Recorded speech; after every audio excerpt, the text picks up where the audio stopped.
So now the next we are going to talk about what is that conservative force.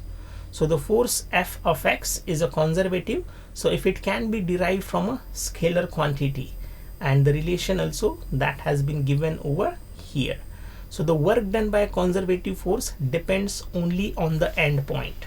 So definitely we can say that. So let's say if I want to move this block on this, let's say floor, ground floor, and you have to just, let's say, move it. Yeah, so if I just move it for this particular case from this point your A to B, so how we are going to move it? So there are two ways.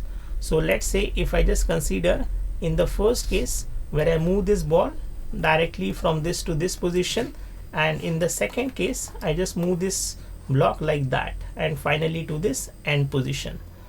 Okay, so we can say the work done. So the work done, you can say for this your horizontal motion, so the force of gravity, let's say, which always acts in the downward direction. Yeah, so for this part and for this part the work done is 0.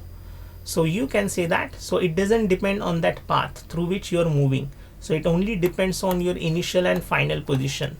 So this is what we called the work done by a conservative force depends only on the end point. So I can call the force due to gravity as nothing but your conservative force, which doesn't depends on that the path through which we are moving. It only depends on your initial and that final position. So that is what called as a conservative force over here. The work done by this force in a closed path is obviously always 0. The gravitational and electrostatic, so that is the example of your conservative force.